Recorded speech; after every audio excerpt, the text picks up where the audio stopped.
भारत के अलग अलग शहरों में 6 अनजान लोगों को एक काला लिफाफा मिलता है। ना उसमें कोई भेजने वाले का नाम होता है, ना कोई पता। सिर्फ एक पुरानी शाही मोहर लगी होती है और अंदर एक चमचमाता कागज जिस पर लिखा होता है, यदि आप सच्चाई, मोक्ष और 5 करोड़ रुपए पाना चाहते हैं तो चंदनगढ़ हवेली, राजस्थान आइए, अकेले आइए, लौटने की अनुमति नहीं है। ये पैगाम हर किसी की जिंदगी में एक रहस्यमयी तरीके से पहुंचता है।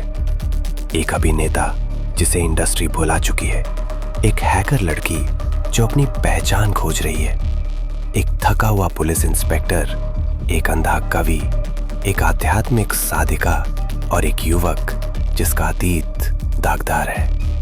सभी अलग अलग कारणों से इस न्योते को स्वीकार करते हैं। कुछ पैसों के लालच में, कुछ अपने बीते कल का सामना करने के लिए और कुछ केवल उत्सुकता से।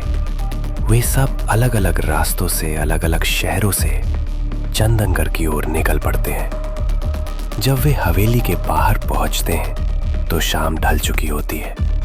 हवेली वीरान है, मगर फिर भी किसी अनदेखी ताकत से दरवाजा खुद ब खुद खुल जाता है। अंदर घुसते ही झूमर जगमगाने लगते हैं। दीवारों पर टंगी तस्वीरें जैसे उन्हें घूर रही हो। हॉल में एक मेज पर काली डायरी रखी होती है। जब वे उसे खोलते हैं, उसमें लिखा होता है, स्वागत है चक्रव्यूह में। अब वापसी संभव नहीं है। सत्य के लिए तैयार हो जाइए, क्योंकि अब हर एक कदम आपको आपके सबसे बड़े डर से मिलवाएगा।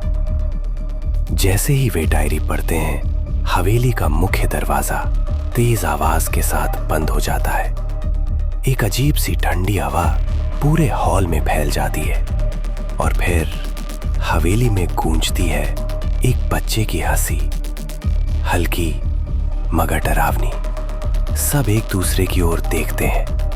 डर, हैरानी और बेचैनी उनके चेहरों पर साफ दिखती है।